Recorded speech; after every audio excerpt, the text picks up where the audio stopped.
Hello everyone, welcome to new Vue.Js tutorial. We are going to learn about form validation in this tutorial. So form validation is a very important part and we would process the form validation like this is a very important part used in Vue.js and it is like one of the core topics in Vue.js. So let's get started with this tutorial. So this is our project directory. We have two files form.html and form.js. I've already mounted the component. So this is very similar. You can refer to my previous tutorial and it is the very same thing which I always work with the same kind of components like component has been made, data, methods, and I have mounted this on the ID. It is showing me a small error. You can ignore this error, but if you want to like get rid of this, so inside the head tag you can put meta. This meta tag charset is equal to utf-8. So this should remove this error. So now it works perfectly fine. And at the same time you can observe that I have now have Vue.js installed. So let me put Vue.js and installation. I would click on version 3.x and then I would click on CDN installation, then CDN, and then I can copy this link of the CDN. I can get start with the Vue.js perfectly fine. So I can put this at the bottom of my tag and I can put script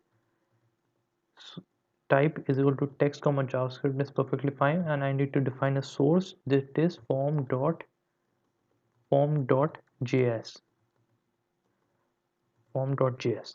So perfectly fine. Now I can refresh the page and I can get started with the tutorial. So I'm going to define form validation. So let's make a small form and we need to define form at the submit dot prevent is equal to check form. Okay, and this is a form and I've already defined a check form function. I'll define a check form and I'll define three things. One is the name, which is null. Okay, which is null. Another is the age, which is also null. Okay, and another is the gender. Okay, which is also null. Okay, so you can, for your simplicity, you can define this as v name, v name, and v age, v gender, so that you can refer to this using Vue.js. Okay, and the first condition what we are going to define, first we will define if this dot v name and this dot v age and this dot v gender, then you can simply return true and at the same time I'll have an errors which is which will store the errors, and this dot errors. So if this is true, so what we need to define, if this is true, then what we can do, this dot errors is equal to empty array. Okay, and then if what I mean, like what I mean to say, you can like, okay, I just got a little bit confused. If dot this dot v name, if it exists, if this also exists and this also exists, then you simply return true. Else you can restart this dot errors is equal to empty array, and if not this dot v name, okay, then you need to define this dot errors dot push name required. Okay, and in the same way we'll have three conditions. If this dot v age, then I'll put age required, and this dot v gender, and I'll put gender required. Gender required. Okay, so I have put three conditions for the form validation. Okay, and this is, I hope this is perfectly fine. So you must be confusing why I did this, because you don't want to accumulate errors again and again. So that for every condition you need to check if this all the three exist, then you return true, then you put this dot errors is equal to, you make an empty array and you try making checking for each condition in this. Okay, so this is how we work, and I have put three conditions, so this look a pretty clean code, and let's move forward with this. So next, in form.html you can define input type is equal to text, and you need to just v model this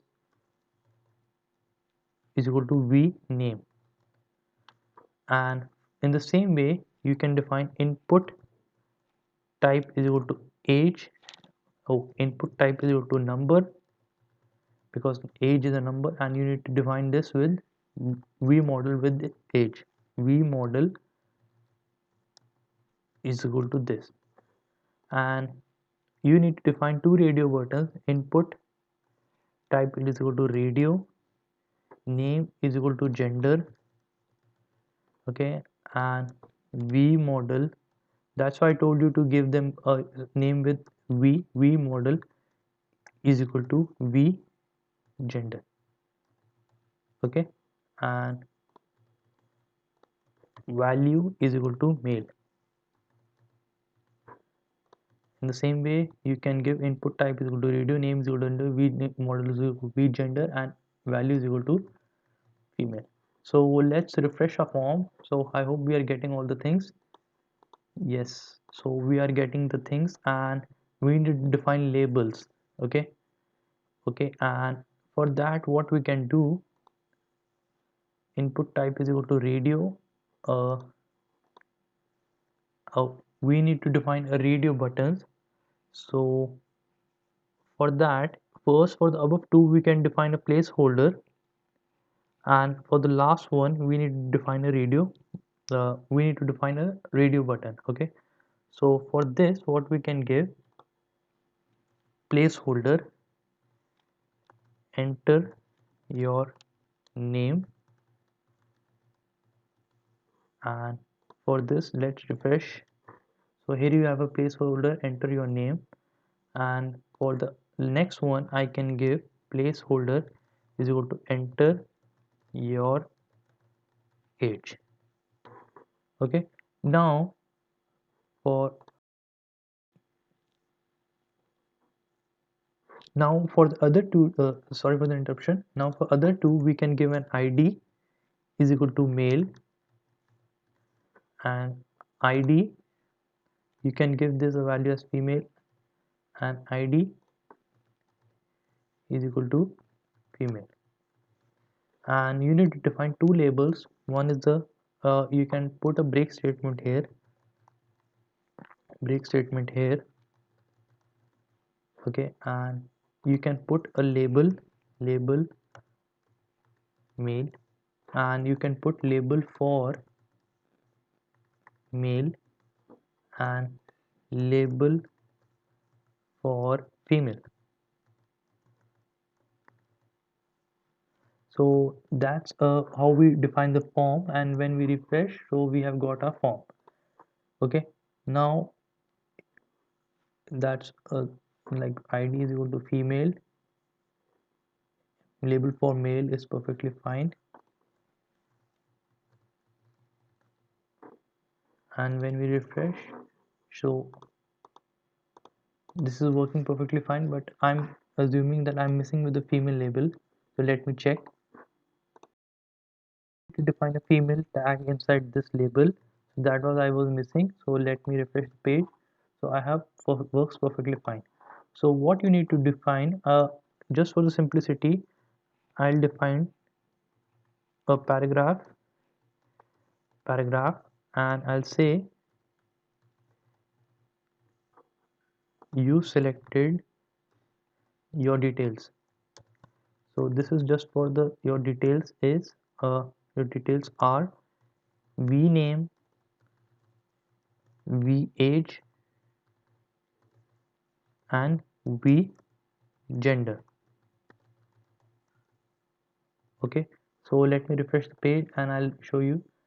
This is my name, this is my age, and this is my gender. So this works perfectly fine.